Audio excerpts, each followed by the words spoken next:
Hello and welcome to the Constitution Unit Annual Conference 2024, entitled Constitutional Priorities for the Next Government. I'm Meg Russell, Director of the Constitution Unit, and I'll be chairing this opening session. When we planned this conference, we had no idea that there'd be a general election called for the 4th of July. We'd certainly not placed any bets. Indeed, we began advertising the conference on the very morning that Rishi Sunak later announced the election. His announcement caused us a few hiccups and triggered a bit of reorganising. We unfortunately lost our keynote session, which was due to feature Shadow Leader of the House of Commons, Lucy Powell, discussing parliamentary reform. We've lost five speakers in total, sadly, 4 of them women, and some, including for this panel, at quite short notice. But the upside of the general election timing may still outweigh the downsides. Our conference discussions could hardly be more timely. The manifestos have been published and people will very soon be going to the polls. The speakers on our panels, which cover standards in government and parliament, devolution, the rule of law, and House of Lords reform, can reflect on the party's proposals and consider the priorities for whichever government takes office in less than 2 weeks' time. I'm sure over these 2 days we'll hear a lot from our fantastic expert speakers about the viability of manifesto proposals, what's likely to work or maybe not work, and what's missing from those proposals. Before introducing this first panel on standards in government and parliament, I'd just like to pay tribute to all of our speakers, many of whom have themselves faced a degree of election-related disruption to be with us today and tomorrow. And I'd like to pay particular tribute to my team at the Constitution Unit, who've done so much to make this conference happen in quite adverse circumstances. But turning to this specific panel, we've heard many concerns in recent years about standards in public life. Just this morning, the Constitution Unit, along with the Institute for Government and the UK Governance Project, chaired by Dominic Grieve, have published a joint statement on priorities for improving regulation of these kinds of ethics and integrity standards in government. You can read the full statement on the Constitution Unit blog, and some of you may have seen the joint letter in support of it, signed by numerous other senior people in today's Times. It calls for immediate post-election action by the Prime Minister and a short, simple bill to underpin that as soon as possible. I'm delighted this opening panel, as reconfigured, brings together representatives of the 3 organisations publishing that statement to discuss standards in government and parliament. Originally, our speakers today were to include Harriet Harman, Chair of the House of Commons Standards Committee, and Lady Mary Arden, a member of the Committee on Standards in Public Life. My apologies to any in the audience who'd hoped to hear from them, as both have proved unable to appear due to the general election. But we have a fantastic and highly expert panel of speakers on these topics. Tim Durrant is Programme Director at the Institute for Government, and he leads its ministers team. He's written widely for the Institute on questions of standards in government, and his most recent paper is Rebuilding Trust in Public Life, focused substantially on ethics regulation.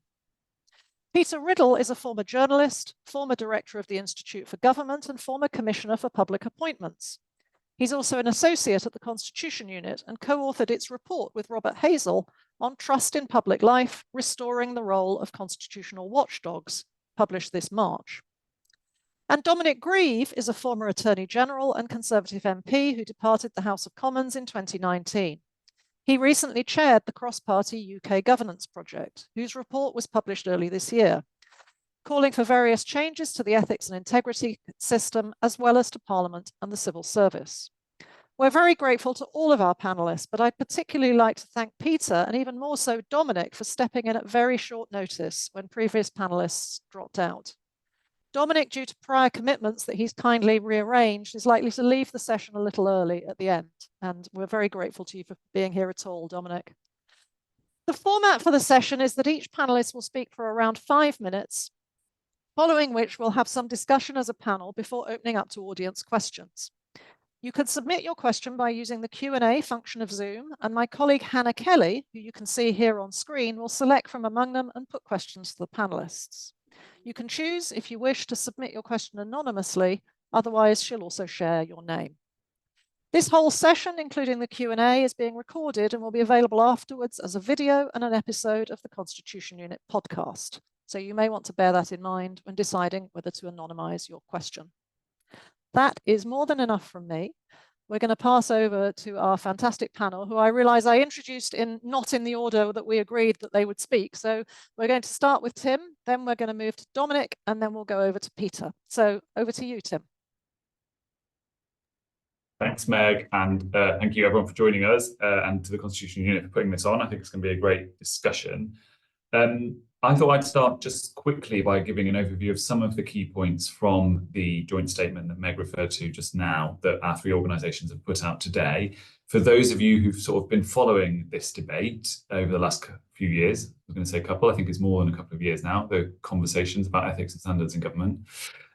You will probably have heard many of these suggestions before, but we think, A, reiterating them ahead of the new, probable new government, and B, bringing together these three different organisations who've all got slightly different angles on this, I think is really worthwhile. So I will talk through just very quickly 4 of the 7 points in our proposals, those which particularly focus on government ministers.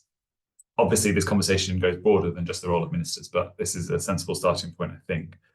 The first thing we said that a new Prime Minister could do almost in the first week, or indeed, of course, a returning Prime Minister could do in the first week, is a new ministerial code with independent enforcement.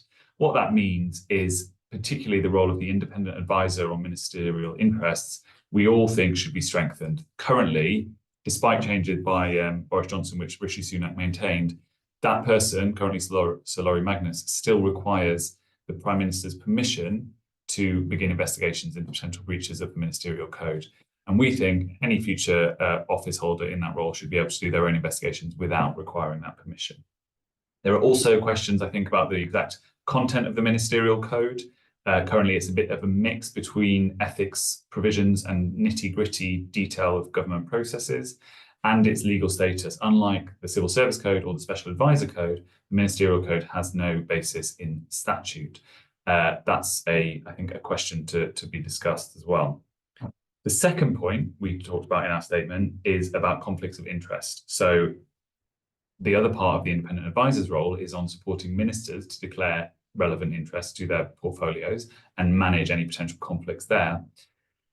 But the wider kind of system inside government for managing conflicts of interest, or indeed potential conflicts of interest, is not strong enough, we think. We think there are gaps for special advisors, there are gaps for senior officials. One of the sort of second level takeaways from the Greensill scandal a few years ago was the involvement of senior Cabinet Office officials in supporting Greensill with its negotiations with the government. And so there was a whole process at that point of looking into officials' second jobs and whether or not that presented any conflicts of interest. There needs to be a kind of wider assessment of that across all of government. The third point we make is about lobbying transparency. And I think for this point, this issue, it's important to have transparency all throughout the system. So both the lobbyists and the lobbied. This government last year made a commitment to improve the transparency transparency information they provide on ministerial meetings, but they haven't been able to implement those improvements before the election. We are keen that the next government takes that on and continues it, but also makes it much more easy to find out who ministers have been meeting, what they've been discussing. There's a second question about whether or not the Lobbying Act from 2014 is really fit for purpose. Currently, it only applies to consultant lobbyists who have to register. Changing that would require primary legislation, but there is, I think, a case to be made for that legislation. And then the final point I wanted to touch on is about post-government jobs. These are those overseen by the business appointment rules, which Lord Pickles and the ACABA committee oversee. As Lord Pickles has said, though, the committee only enforces the rules. The rules themselves are set by the government. And any new government could change those rules, strengthen them, streamline them very straightforwardly. They are not set out in statute. There's a second question then about how exactly those rules are enforced. ACABA's main tactic at the moment is a strongly worded letter, and Eric Pickles is very good at a strongly worded letter. But is there a requirement for more teeth for that watchdog, basically? One of the suggestions that's been made in the past is a legal deed of undertaking. So ministers would sign something to say that they would be sort of legally accountable for abiding by the rules. That's quite complicated. The suggestion that we put forward in our statement was giving the committee greater enforcement powers through extra statutory powers, new primary legislation. I will stop there, but very happy to talk about ministers' stuff in more detail and, of course, all the rest of the discussion. Wonderful. Thank you, Tim. So we're going to move over to Dominic, who may speak about some other matters. Thank you, Dominic, for being back here for a second time, because we did actually have, if anybody's interested, an event on the UK governance project report just a few months ago. But now you're part of this joint initiative, so tell us what your position is. And you need to unmute. Thank you. And it is a great pleasure to be able to participate in this discussion. And yes, the governance review produced its own paper back in February. You gave us the opportunity and gave me the opportunity of coming and explaining its content. But since then, we've seen lots of advantage in coming together as a triumvirate in order to present those ideas which clearly overlap. I will mention just at the end of my comments a couple of things which are not directly in this webinar, but which I still think may deserve being looked at. So not surprisingly, I start by really saying that I approve of everything that Tim has just been saying, and I won't seek to repeat it. I think it is important to repeat this, that to my mind, the easiest and the most important single thing in any of these proposals that can be done is, in fact, the reform of the ministerial code along the line that Tim has just put forward. And it is, frankly, outrageous that we should have a situation where the ministerial code is published by a prime minister, and then if he chooses to violate it and ignore it, he can just do it completely at will. And the whole purpose of our reform proposals for the ministerial code doesn't touch on the constitutional position of the prime minister in terms of appointing or dismissing ministers, doesn't interfere with that in any way, but it does mean that there is an independent ethics advisor who can independently investigate breaches of the ministerial code.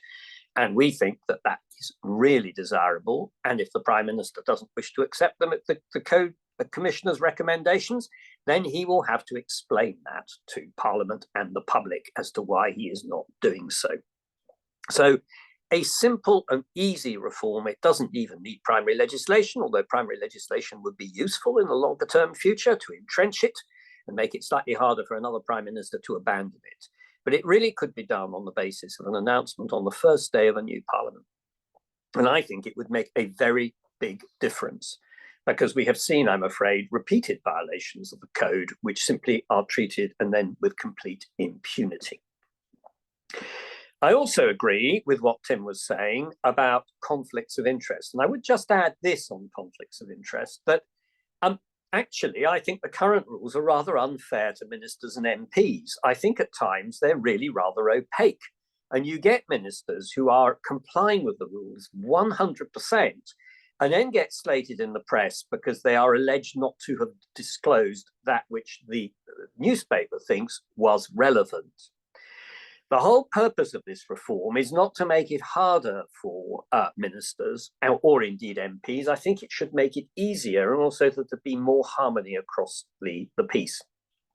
And the ability for there to be a private dialogue between the commissioner and the minister concerned, because it doesn't necessarily mean that all the interests need to be disclosed in public. Some interests by journalists are rather prurient in people's private affairs, and I don't really think the public interest requires their disclosure.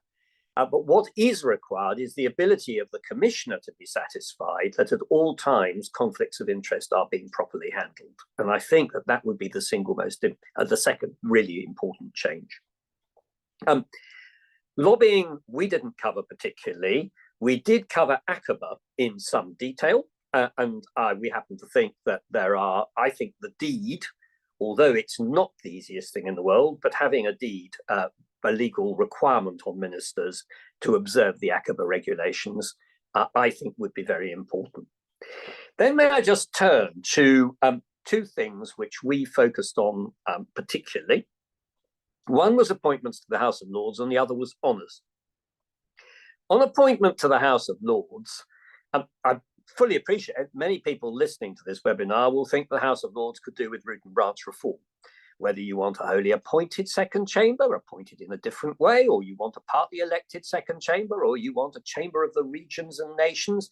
All these things are legitimate, but that wasn't where we were going, because we wanted to do something which could work immediately.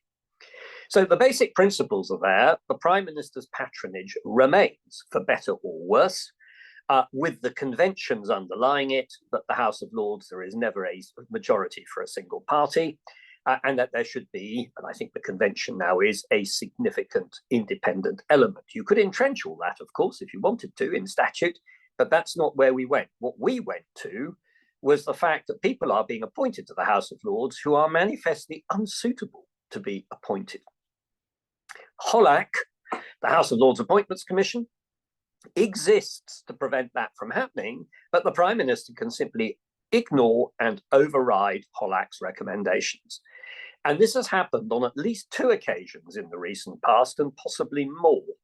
And it isn't an acceptable state of affairs, and we think that there should be a statutory change to mean that HOLAC effectively is on a statutory footing, and then can say, no, this person is simply not suitable, and the Prime Minister can't do anything about it. The second thing is that anybody appointed, in my view, there should be a short statement put out by the Prime Minister, endorsed by HOLAC, saying this person is being appointed because they have a distinguished track record in, say, medicine or whatever it might be. And we think, furthermore, that their public life shows that they can make a really significant contribution to the work of a revising and debating chamber.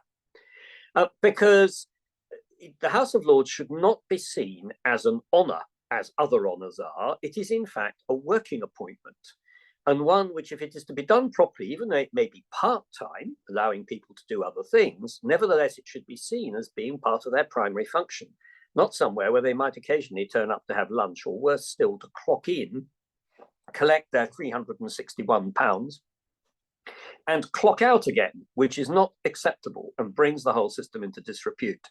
So we think that our proposals on that will enhance Parliament's reputation. And just linked to that, I'll go slightly off-piste, our own review also suggested the government ought to look at its relationship with the House of Commons. The House of Commons is more under the thumb of the executive than any other parliamentary body of a like kind in the Western world. It is a most unusual state of affairs. It doesn't control its own business. Statutory instruments can be railroaded through. If a government wants to improve its governance, it ought to use the Commons to check its own work. And at the moment, I'm afraid, it is powerfully disincentivized from doing it. And indeed, I'm not very confident that an incoming government is going to change that. But I just mentioned that in passing. Finally, honours. The honours system, broadly speaking, works really well. People whose names are recommended through the Cabinet Office Honours Committee system, it is very unusual for anybody to think that they shouldn't have received it at the time they got it. Now, it's true that occasionally, subsequently, something turns up and honours get handed back. But broadly speaking, this works extremely well. What is not working is that the Prime Minister has a capacity to override the system, sometimes trying to mask it, as we saw, I'm afraid, with Rishi Sunak back at Easter, when he suddenly announced an Easter honours list, which was nothing of the kind. It was, in fact, a mini honours list with 1 or 2 ordinary honours to mask the fact he wanted to hand out some baubles to his friends. And Prime Ministers have been doing that throughout the ages. It's not new. And it is done by an override of a prime ministerial appointment, usually to political colleagues.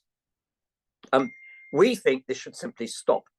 If a Prime Minister thinks that the merits of a colleague who he may just have sacked should be recognised with an honour further down the track, he should be able to make a submission to the Honours Committee in the ordinary way. And doubtless, it might well carry a great deal of weight. But for all that, we think that the honours system would be greatly enhanced if this change were to come in, and I very much hope it will happen. There are other things as well, which we can talk about later. Thank you. That's terrific. Thank you, Dominic. We're going to go over to Peter, who I think may be going to talk less about the detail of the statement and more about the process and what we're asking for and what might need to happen to make these things happen. Yeah, absolutely, Meg. I mean, I think the key issue I'd say is a lot of it could happen very quickly. We could have within a month some of the changes which are in the statement, at least the first steps towards them. And there's a paradox here. Because a lot of them are not statutory now, it makes it easier to introduce change without statute, which, as I'll come on to say, is not an argument against having legislation as an important backstop on that. Tim and Dominic have mentioned the ministerial code. That's absolutely central. That is always revised at the beginning of a parliament and could be revised and would be revised even if there's no change of administration in 10 days' time. That will happen.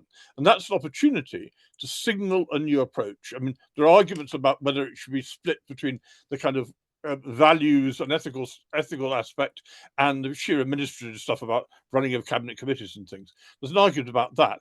But the more important thing is the tone it sets. And that is absolutely crucial. Work, I know, has been going on in looking at possible revisions. So that could happen even before the Queen's speech in mid-July. So quite quickly you could have that.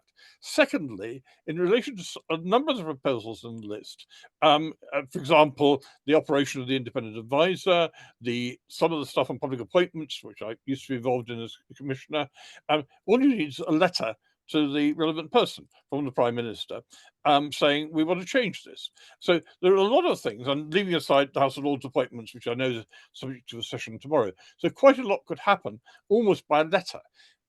Behind that is actually an important point, which is that there's a big opportunity, particularly early in a parliament, for the Prime Minister to indicate which direction they want to go in. And I think that is absolutely crucial. I would certainly, and certainly we argue this in a longer statement, the Prime Minister, whether it's a returned Prime Minister or a new one, should make a statement to Parliament pulling these things together.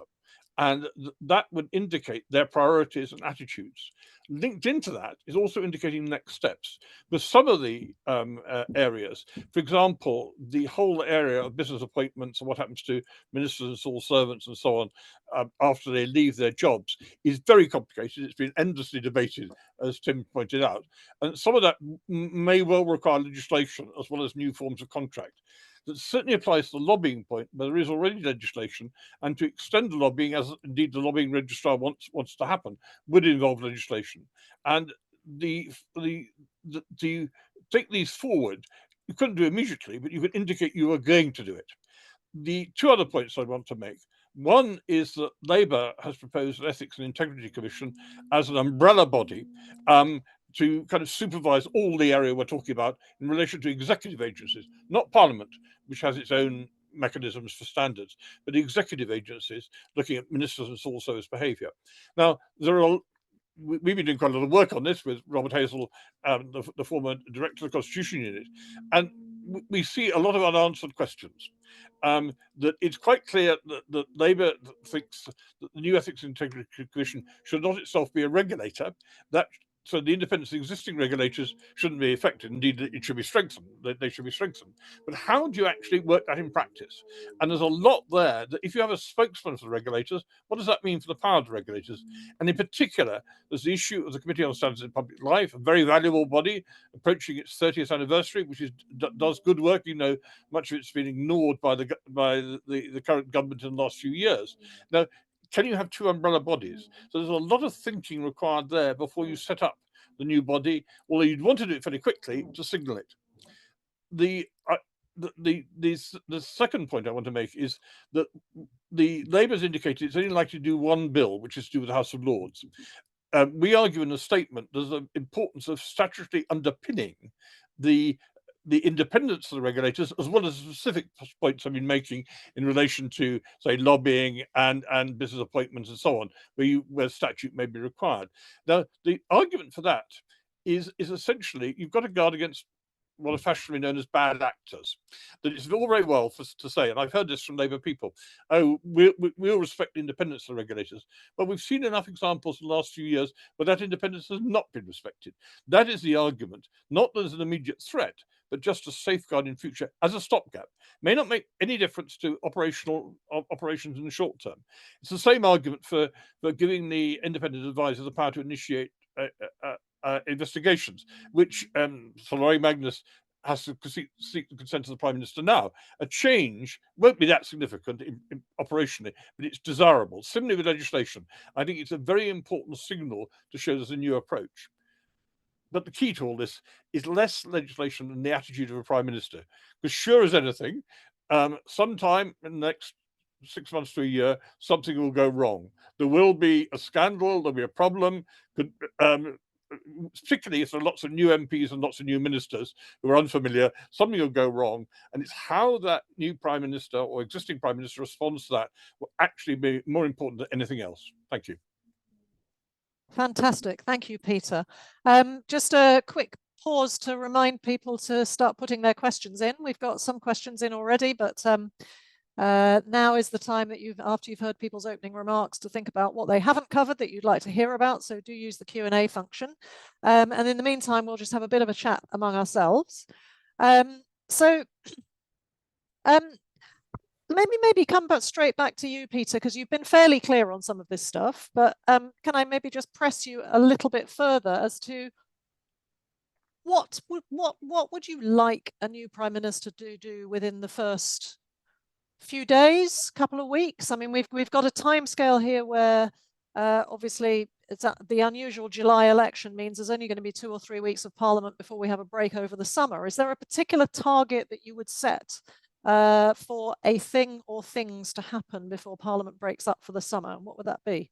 Well, I think there are two aspects. One is the ministerial code, which could come, I think is expected to come quite quickly within the first 2 weeks, which in a sense is largely an existing document. I mean, it just requires revision. And I think there's quite a lot of discussion on that going on now. That's the first stage.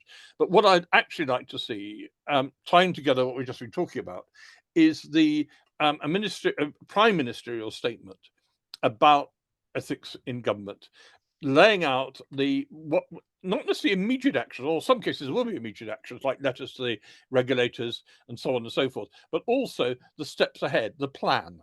For example, if it was Keir Starmer, how does he intend to take forward consultation and implementation of the Ethics Integrity Commission and so on? So what I want is a statement really to set a new tone and also indicate a plan of going forward on all these issues. For example, I mean, on the point Dominic made about honours, where I entirely agree with him because I served on one of the honours committees, what he described is 100% correct on the pernicious prime ministerial overrides of what is actually quite a sensible system, which 90% of the time works pretty well. You can indicate that, saying he's going to implement that, and you'll have discussions about the details of it. But all that actually also involves, and this is why it's so important to do it early, a prime ministerial acceptance of constraints on their power. Because what we're really asking a prime minister to accept, they won't exercise their full prerogative powers, and they accept constraints, either formal constraints or self-imposed ones, which can be as important as formal ones. Thank you very much. Now, I was struck in you've all been terribly disciplined in your opening remarks, and you've absolutely done what was asked of you, but I'm struck that none of you actually mentioned what's in the party manifestos. So I wonder whether you'd like to reflect a bit on what the manifestos say, and maybe beyond the manifestos themselves, what the party's feelings on these issues might be. Because, you can do things that aren't in a manifesto. Just because it's not there doesn't mean you're not going to do it. But what kind of sense of enthusiasm do we get from the manifestos from the various parties on these issues? Tim, do you want to come in on that? Absolutely. Yeah, it's a great question. I mean, I guess if we focus on the big two first, I think the Conservatives are very easy to talk about in that there is no reference to any of this in the 80-page Conservative manifesto, which I think is, sure, perhaps it wasn't going to be a big issue for them, but to not have any reference to it, I think is quite shocking. Obviously, Rishi Sunak, when he became Prime Minister, he did give that statement on the steps of Downing Street, and those lines about professionalism, accountability and integrity, he was clearly trying to show that he was different to his predecessors. He wanted to sort of put clear water between him and Truss and Johnson in the way that he was going to run his government. But since then, like his immediate predecessors, his government has kind of been plagued by scandals, not Dominic Raab's bullying, Nadhim Zahawi's tax affairs, obviously the last couple of weeks, and the betting scandal. And so I think it is really it's really interesting that they didn't try and say, okay, if we come back a fresh start, we can make some change here. Labour, as Peter referred to, they've committed to their Ethics and Integrity Commission, but beyond that, actually, the detail was quite light in the Labour manifesto. They talk about giving the independent advisor the power to investigate, and they talk about sort of reform and improvement, but there's little detail. I mean, as you say, Meg, manifestos aren't supposed to be everything, and then there is lots of thinking going on inside Labour about how this will work. I think one of the other really important points to answer some of the way that they will answer some of the questions that Peter laid out is their commitment to consulting and talking to, hearing the advice of the civil service, talking to the CSPL, talking to the existing regulators, and working out how the current system can be strengthened rather than kind of tearing it all up and building it up from scratch. The most detailed one that I've seen is the Liberal Democrats, and they've got a lot on this as part of their kind of reform of government. They talk about federalism, they talk about greater devolution, and they talk about this stuff as well. And they basically, I feel like they've read our proposals, because they've got a lot of our 7 points are in there. Obviously, they might be a sort of powerful force in the next parliament, but assuming that the polls are correct and we are heading for a Labour government, it does seem like, yes, the big change will be the new commission and Prime Minister Starmer kind of setting the tone. But I think beyond what Peter outlined in terms of the immediate action, it doesn't feel like they've got sort of things up their sleeve ready to go on this. It will be more work over the first year or so to kind of put this into action. Peter, would you like to add to that at all? And then I'll come to Dominic. Just one thing. I mean, I too find it extraordinary and very indicative. There's no reference in the Conservative manifesto to standards at all. I mean, you just thought in the checklist, even if it was just a boilerplate, we believe in high standards. I mean, anyway, it isn't. The slightly offbeat thing I'd say is, I mean, Tim's right. There's a lot the Lib Dems have, and it's interesting on that. I think one interesting thing is Plaid Cymru has a commitment to make it a criminal offence for elected politicians to knowingly mislead the public. Now, that's good luck to that, is one says. Defining it would be really, really difficult. As the Standards Committee showed, there was a Boris Johnson thing last year. It's a really difficult one, but it does reflect a concern amongst the public. Politicians are lying. And I think actually there's a case for, trouble is, you lie, I speak the truth. I mean, it's a kind of classic one side of the coin and the other side of the coin. So it's very difficult to define. But the actual issue of integrity and honesty in public life, as has been shown during the election period by various competing statistics and so on, and the interventions by the civil service leaders and by the Office for National Statistics or Statistics Authority about misuse of official statistics. So there are big issues there on truth in public life. And I just noted that. I mean, I don't think it'll get anywhere, but there'll be a longer term debate about how do we ensure it, because nothing annoys people more than the feeling they're being misled. Thank you very much. Reminder, keep your questions coming in. Now, I may have been unfair there, Dominic. I confess I was saving you up until the end because of this, particularly this comment about the Conservative Party manifesto. I know you're not a representative of the Conservative Party anymore, but I wonder whether you've got any reflections on how it got missed out. And then I'd like to come in and ask you something about honours. Well, I find it really depressing, and it's not telling tales out of school. But when we published our report, we sent copies to the leaders of the three main political parties, and the Liberal Democrats expressed considerable enthusiasm, and indeed it's reflected in quite a lot of what they've said. Labour responded, and we had meetings. And it was clear to me that they were going to take some of it forward, but not all, and that's reflected in the Labour Party manifesto. I just sort of do agree with Peter.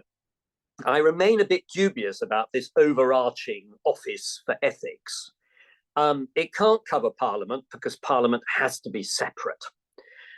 Because it's independent. And therefore, I do wonder whether it has much added value. It might be better to co-locate all the backroom activities of these organisations in a single place and tell them to get on with it. It doesn't mean that I'm critical of this proposal, because it's much better than nothing.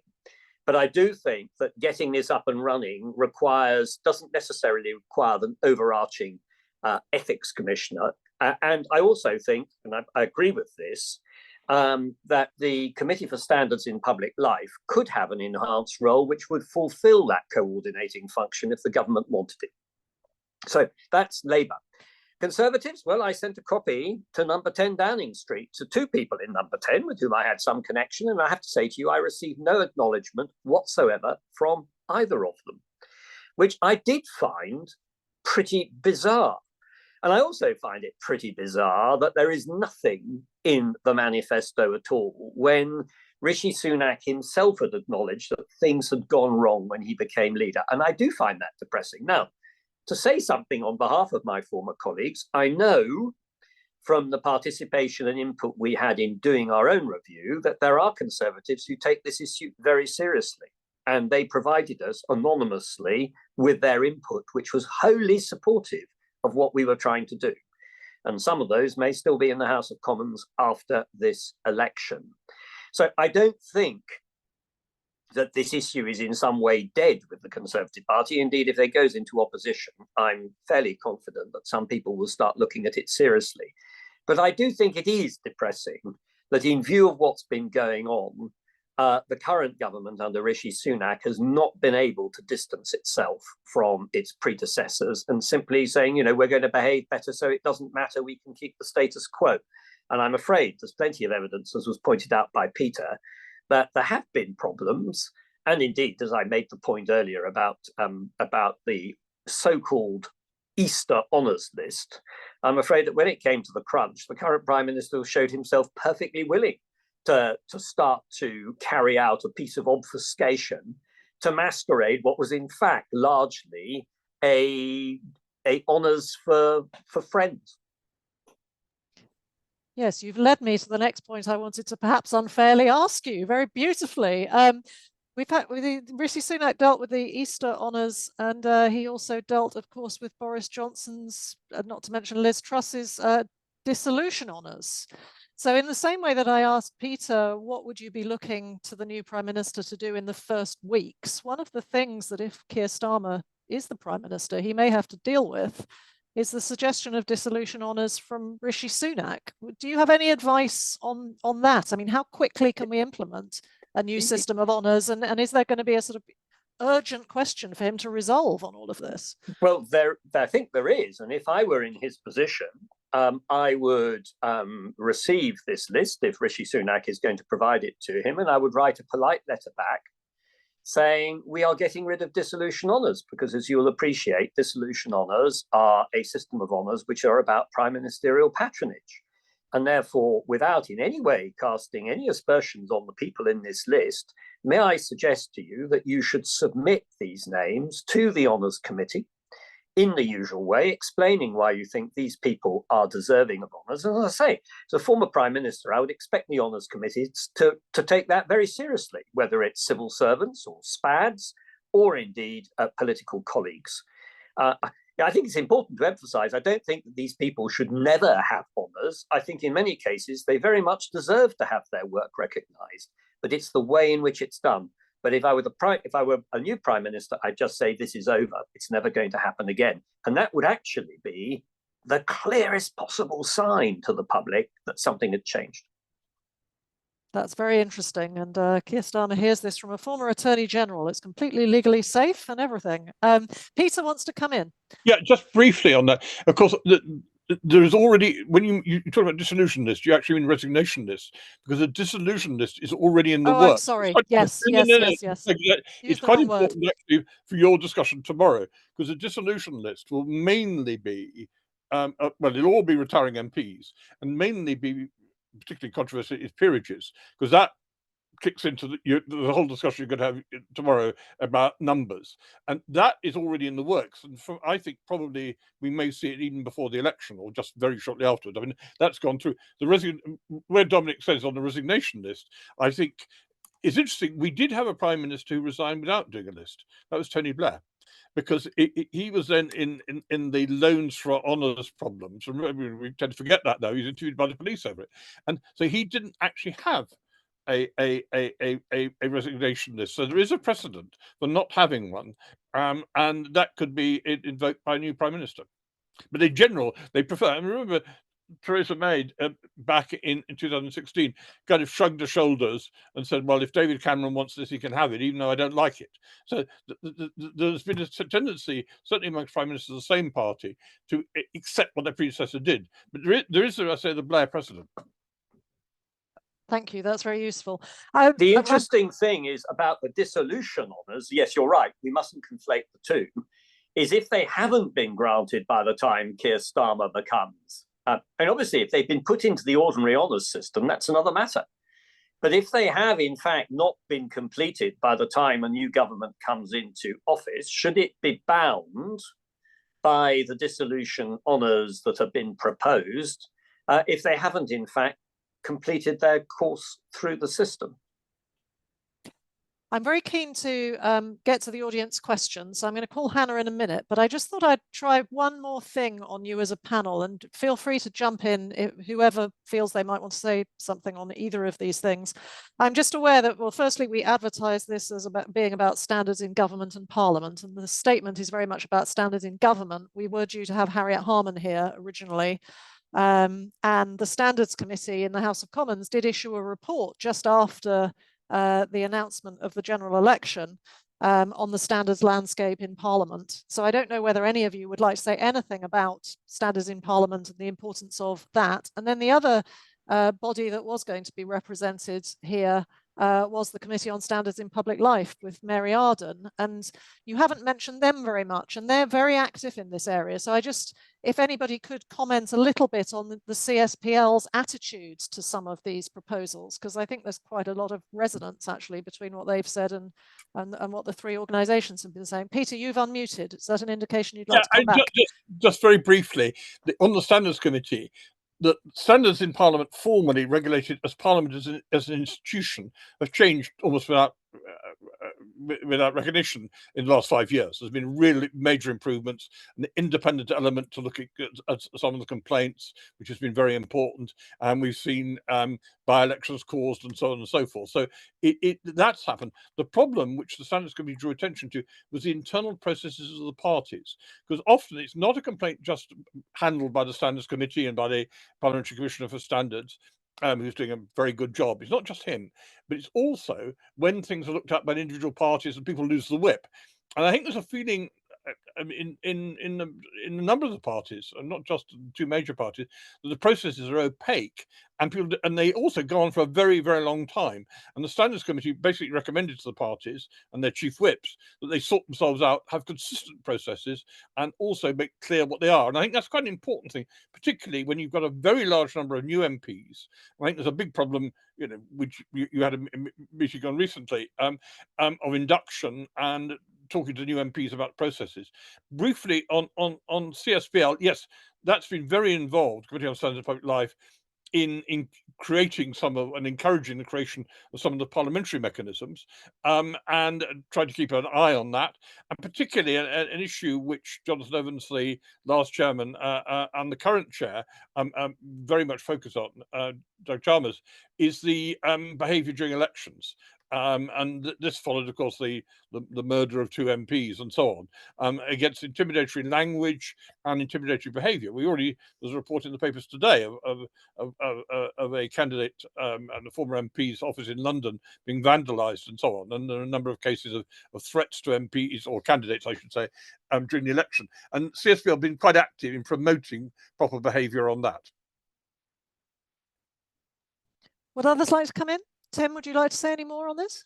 Yeah, I just 2 quick things to add. One is on the Parliament point, completely agree with what Peter was saying, but I think there's something about unifying or explaining the connections between the rules that apply to parliamentarians and those that apply to ministers. One of the points that Harriet Harman's committee put in their report, I believe, and that Chris Bryant made a big deal of when he was chair previously, was about how if a minister receives hospitality, they only have to declare that 3 months after it's happened, and that might not be published for another 3 months. Whereas if an MP receives some hospitality for the same event, they have to declare that within 2 weeks. So you could have a backbencher going to Wimbledon versus the Secretary of State for Culture and Sport going to Wimbledon, and you don't know for the Secretary of State until potentially 6 months after the event. So I think unifying sort of where it makes sense is really important. And as Peter says, given there'll be a lot of new MPs and if there's a change of government, a lot of new ministers, explaining to them what applies to them in each of their kind of roles is going to be really important.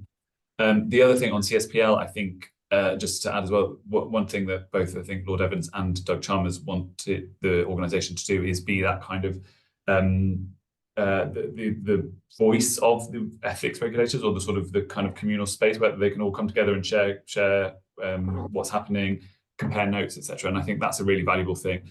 Labour's Ethics and Integrity Commission might do that in a more formal way, but having that kind of informal space where people can get together and talk about the issues and the overlaps, I think will be really helpful to keep going. I agree about that. And as I say, I think the CSPL is an underused resource. In our report, we suggested that effectively it should take on much more of a watchdog role, with a regular report to Parliament about how it thinks the regulatory system is working, and about its general overview of ethics and standards in public life, and making recommendations for possible changes, leaving it to the commissioners to get on with their work, whether they're the commissioners for Parliament, the House of Commons and the House of Lords, or indeed for ministers and civil servants. And that was also why we suggested that there could be co-location. And I certainly agree entirely with Tim that having different rules for ministers and members of the House of Commons, and of course different rules between members of the House of Commons and members of the House of Lords, which I think the public will find a bit odd. Now, I realise that they're self-regulating bodies, but for example, on disclosure of what you've got to disclose in terms of shareholdings or interest, there are significant differences between Commons and Lords. It's very difficult to see why they're there, and I think it would be very useful if they could be ironed out. They don't require very significant changes. So there is a sort of consistency behind the system. Now, that said, I also have to accept, and I do think, that an MP is different from a minister. So there are certain things which ministers have got to be particularly careful about, which MPs, I think, have more latitude. But nevertheless, as much harmony as possible would be desirable. Great, thank you very much. I think it's time that we went over to the audience. So can we get Hannah back on the screen and she can tell us what's been coming in audience questions? Yep, hello. Got a couple on kind of the input into standards. One from Chris Naylor, who said, given the low opinion of politics and politicians amongst voters, which may well lead to increased disengagement and low turnout, isn't there a need for some kind of public involvement in this reform agenda? Does the panel have any comments on the value of wider public consultation or suggestions on how this might be achieved?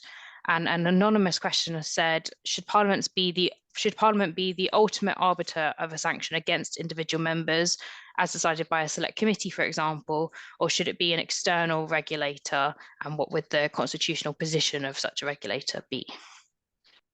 Interesting questions, particularly that one about the public. Who'd like to start off on that? Dominic.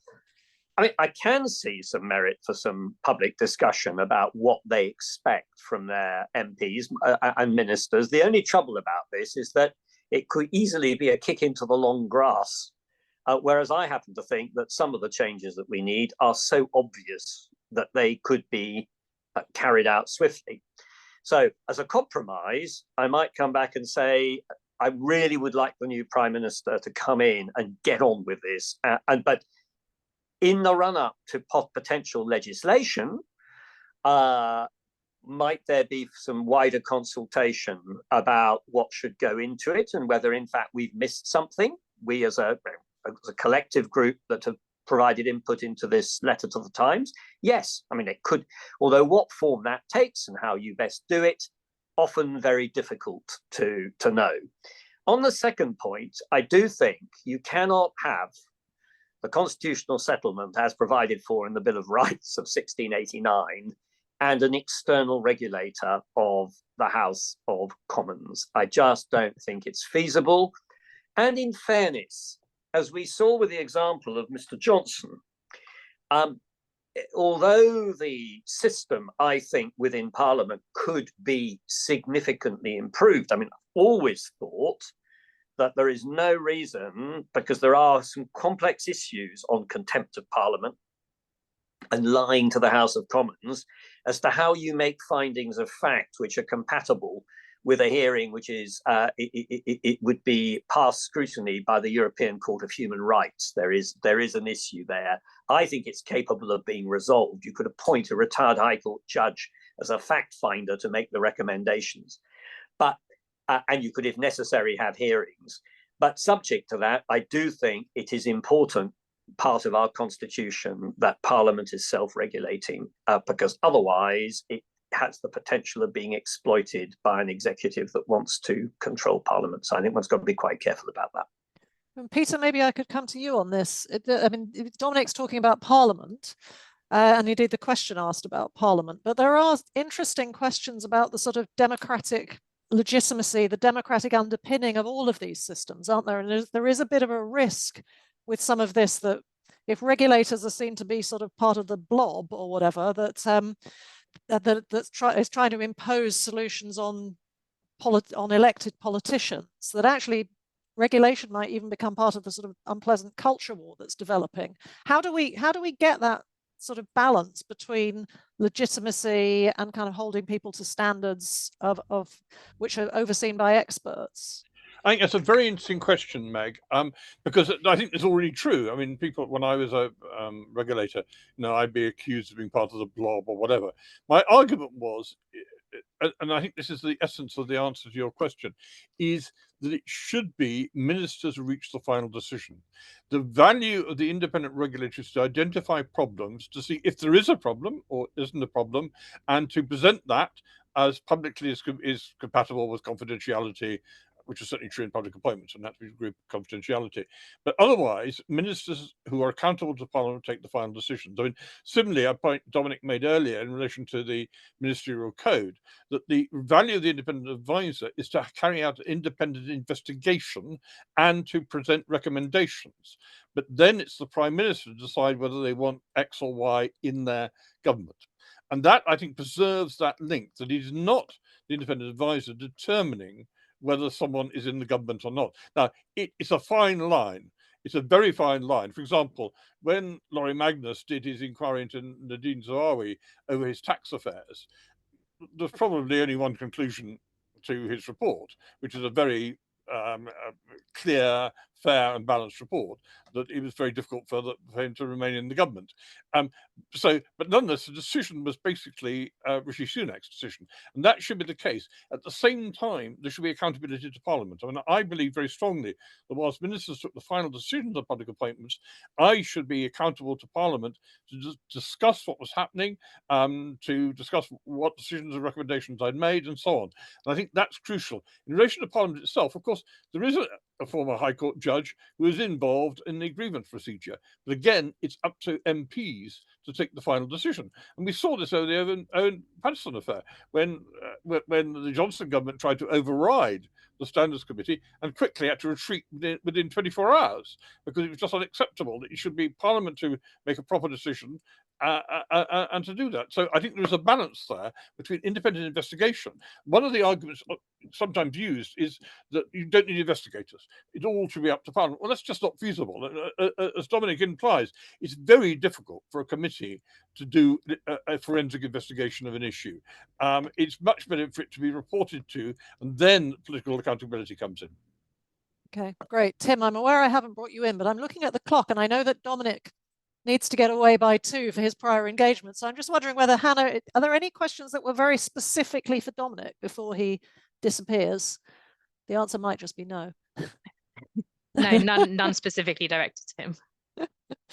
Okay, in which case, Tim, if I bring you in on this round, Dominic may disappear off our screens at some point, and if he does, then profuse thanks again to you, Dominic, for being here. I mean, I'll be quick. I agree with what people have already said. The only thing I would add is on the public involvement stuff. I know involve the kind of democratic involvement charity. I can't remember exactly how they describe themselves, but they run people's juries and people's panels and that kind of thing. And they have been doing some work on this. And I think, our organisations have all done, well, we've done public polling. I think the Constitution Unit did a report last year about what the public think about this stuff. People do really care. We know that.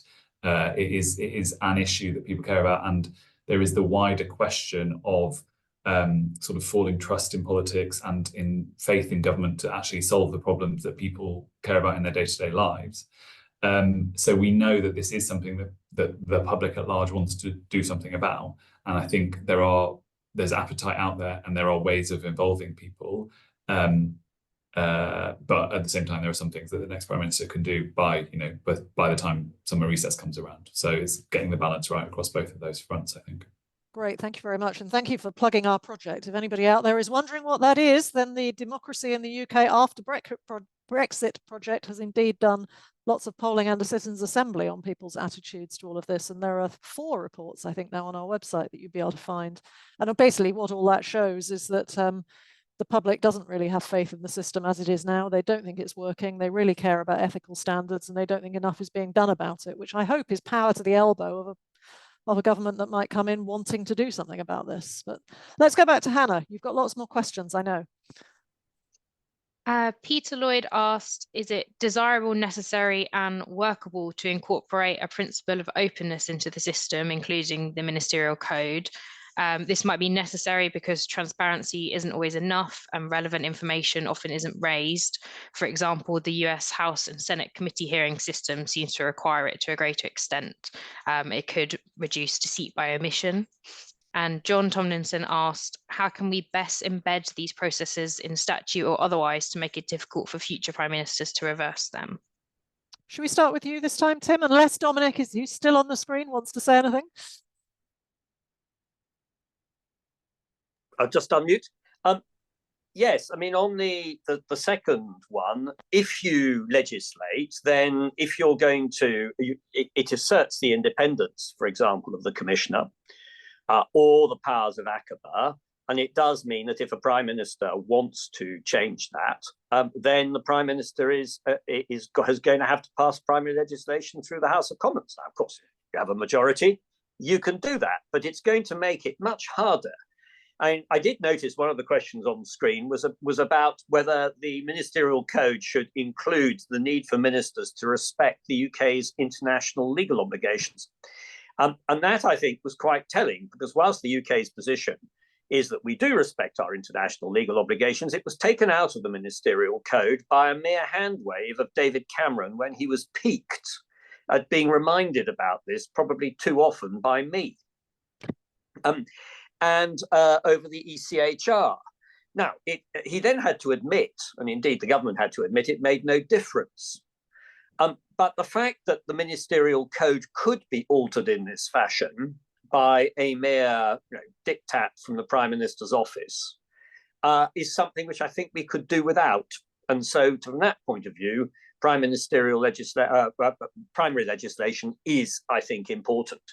Just on the maybe other just point, to clarify, Dominic, since you've gone as far as that, and I don't want to hold you beyond when you want to be here, but what exactly is it that we want on the statutory basis on the ministerial code? Because you're not suggesting that the ministerial code should itself be primary legislation. I don't know. It shouldn't. But I mean, I think, well, you could go further. You could say that the code issued by the Prime Minister, if you wanted to, had to meet with the approval of both houses of Parliament. You could do that. There's no doubt that if you check that at the moment, the Prime Minister can change the code. But and even under these reform proposals, this could still be done.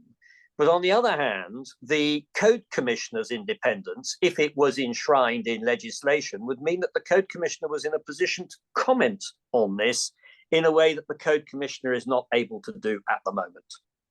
Ultimately, the Code Commissioner is there to implement the code.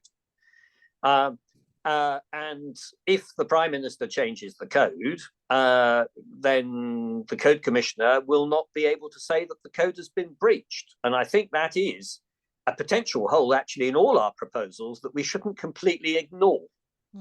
So that's one point.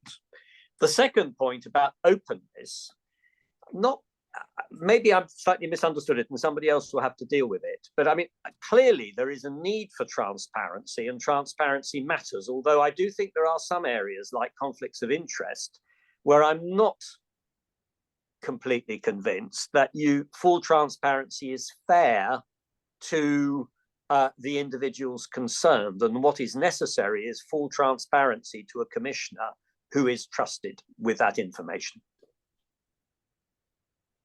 Great, thank you. I think we really may be saying goodbye now. So yes, I think I am saying Thanks goodbye. very Thank much, you very Dominic. much, and I've really enjoyed participating.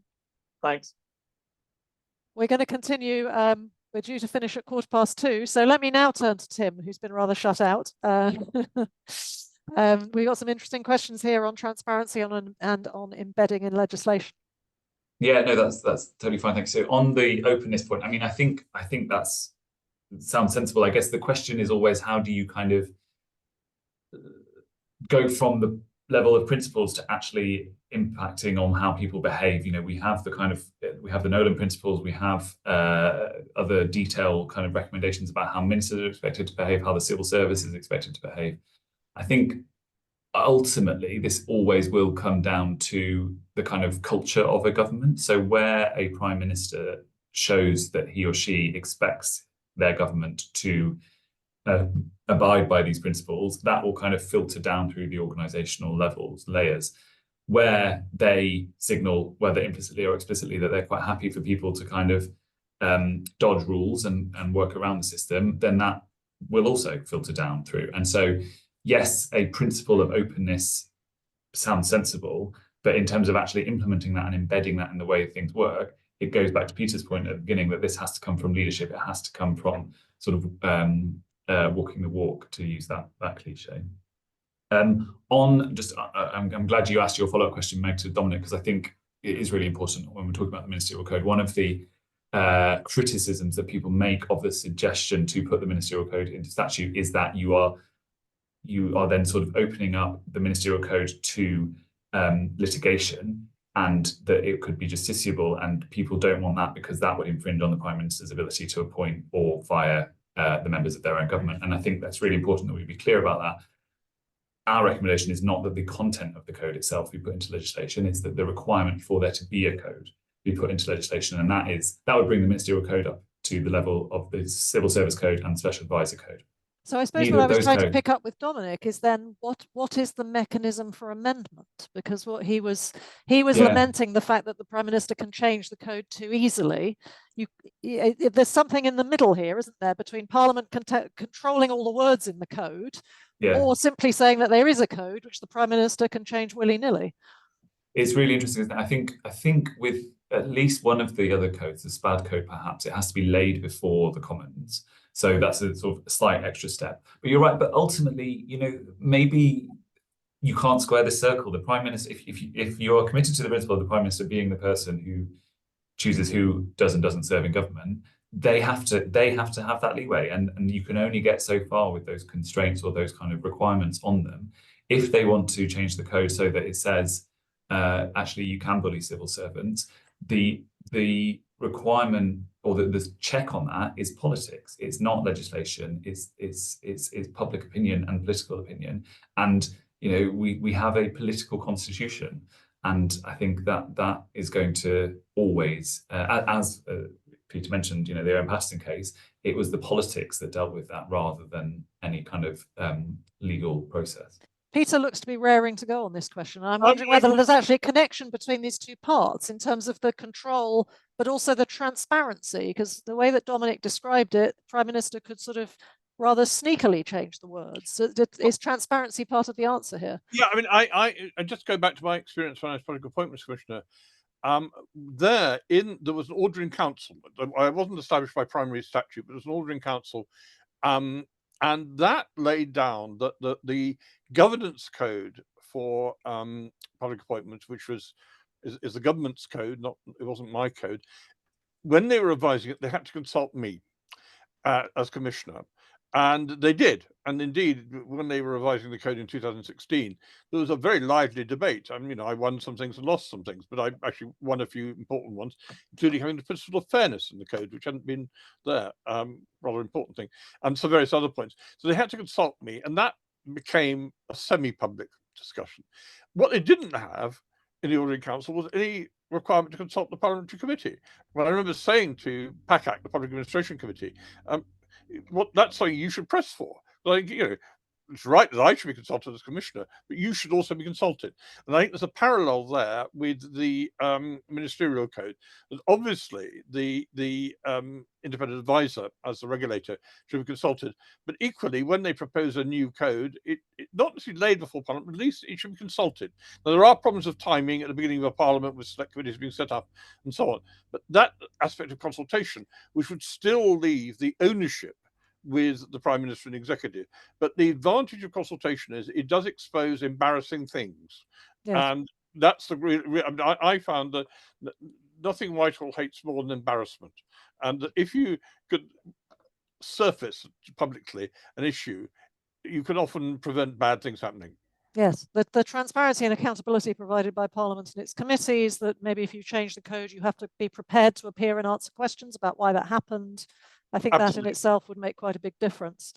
Hannah, we're going to trouble you now, because I think you may have to squeeze in the last questions for this round, because we're due to finish in 9 minutes, and I know you've got lots left. So tell us what you'd like to know the answers to. Yeah, Richard Thomas asked, how keen will any incoming government be to put in place meaningful or significant mechanisms which inevitably will make it easier to beat them up 2 or 3 years down the line? And in a similar vein, an anonymous questioner said, if Labour win, are you concerned that the Prime Minister of a party that hasn't been in power for more than a decade would not want to risk constraints on his authority by making a statement on ethics, especially if we know that there will be many new and inexperienced MPs and ministers? That's a great and important point to end on, I think. Who'd like to go first? Well, shall I hop in there? I think absolutely. The answer is, I think they're really good questions, but that underlines why the first few months are the time to do it. Just as there's a parallel point. In 1979, the departmentally related system of select committees was introduced. It had been considered in the previous Parliament and so on, but it could only be brought in then. I mean, I think it's quite clear that Margaret Thatcher would not have been keen to bring it in at any later stage. It was always being bounced in the early months. And I think on ethics, given what Keir Starmer said during the election campaign, if he does become Prime Minister at the end of next week, that's the one time when he can be said, look, you said this during the campaign, live up to your words. Live up to your words that you'll do it. I mean, all candidates, all potential Prime Ministers, Rishi Sunak famously did the same in Downing Street when he became Prime Minister in October 22, say grand words about it.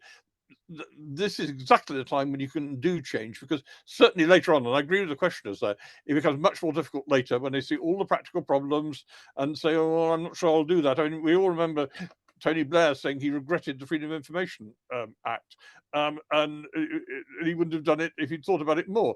You've got to do it early if you're going to do it. Very interesting. Tim, I'll bring you in. And I'm struck that maybe nobody's really expecting the Liberal Democrats to form the government here, but it is interesting, as you said, that there's quite a lot in their manifesto, and they are going to be an important part of the opposition, if not even potentially some of the polls suggest the opposition. So there's going to be some parliamentary accountability on this stuff, which might act as an encouragement, I guess. Yeah, I think that's right. As you say, I mean, the shape of the opposition parties will be really interesting, and what that means for who's running which select committee and all sorts. But yeah, they might well be able to hold a Labour government, to hold their feet to the fire on this stuff, because they do think it's important. I was going to mention as well what Peter was saying, sorry, about Tony Blair and freedom of information. The Labour government did that in their first after the 97 election. David Cameron in 2010 brought in lots of government transparency commitments, which have stood the test of time. And so there are these kind of transition moments where it is, as Peter said, it's then that's when you strike while the iron is hot and you can make the change. And it also, Blair came in after the sort of Labour government was mired in sleaze, as the phrase goes, and Cameron came in wanting to say that we're going to be better than this lot and cleaning up the expenses and all the rest of it. And if Starmer gets in off the back of several years of scandals, there will be again a sort of a sense of sweeping things up and clearing things up, and that will be a real opportunity for them. So I think they will want to do something to show that it wasn't just words during the campaign. The other thing is, and as ever, the proof of pudding's in the eating, right? But Angela Rayner, when she had this brief in the shadow cabinet, she gave a speech here at the Institute of Government last year, And someone asked her exactly this, saying, you know, will you hold your own party to account to the same standards that you're trying to hold the government to account? And she said, look, we know that people will make mistakes. We know that people are human. Most people aren't trying to do bad things, but sometimes the wrong things happen. But we will hold them to account. And so they are clearly trying to set themselves a higher standard than the government has recently. And I think they will want to carry that into government if they get there. Sorry, I've forgotten what the other questions were, but yeah, I think it will be a thing that they will want to show as well as talk about. Yeah, and I mean, it is striking. There are lots of contrasts here with the 1997 period, clearly, on all sorts of things. And one of the things that happened in 1997, and I think this applies across the entire conference, not just this panel, is that a new government coming in wanting to show radicalism, but with facing very tough financial constraints, can actually make a lot of progress in the constitutional field without having to spend very much, if any, money on it. So it is a real opportunity early in a new government's term to make some changes to these systems and get some credit for it without having to break the bank, which is on the side of good reformers. Yeah, particularly if they get these massive majorities that are being forecast. I mean, we'll see, right? But it will make things easier. So. I agree with both with you, Meg, and with Tim on that. But the real test will come when there's an allegation and scandal. I mean, in a sense, going back to 97, it was after all October 97, so less than 6 months from the 6 months from the election, when we had the Bernie Ecclestone affair, the £1 million donation, the exemption from the tobacco advertising ban for Formula One, and all that. And Tony Blair was able then to say, you know, I'm a regular sort of guy.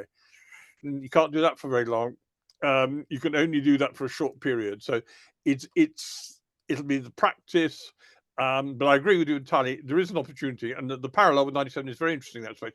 This time there won't be the massive constitutional, apart from the House of Lords. There won't be with devolution and all that. There'll be a lot in practice on devolution, but it won't be like we saw with the Scotland Wales bills and then the one setting up London Mayor. It won't be like that. But it could well be in the ethical area and related areas, and indeed in structural things which we haven't discussed, which is the civil service and structural government, where there could be quite significant changes, which again, I mean, not exactly cost-free, but they're not, as you rightly say, like tackling the health service or social care, which is, you're absolutely right, Meg. Yeah. Thank you very much. I think we're going to have to bring it to a close here because we're out of time.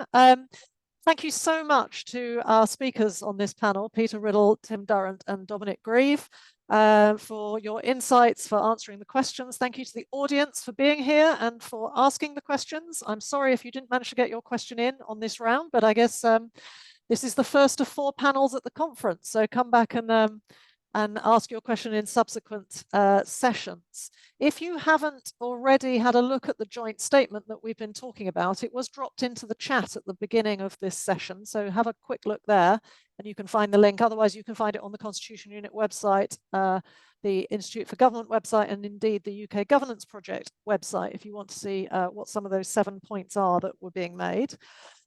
This is, as I said, only the first of 4 sessions at the conference. Tomorrow we've got sessions in the morning on the rule of law and at lunchtime on House of Lords reform with further excellent speakers. But the next session we have is later this afternoon on devolution in England, chaired by my colleague Alan Rennick. It begins at 4:15 and you can attend simply by using the same link that you used earlier to join this session. Don't forget also, as I said before, that there'll be a video of this discussion posted shortly on the Constitution Unit website and YouTube channel, and the audio will become a Constitution Unit podcast. That's true of the other sessions yet to come as well. So if you do if you have been here enjoying this discussion or later discussions, please do share those links with your colleagues and friends so more people can hear them. But for now, that is it from us. Thank you again to our panel and our audience. Goodbye, and we hope to see you at subsequent sessions of the conference.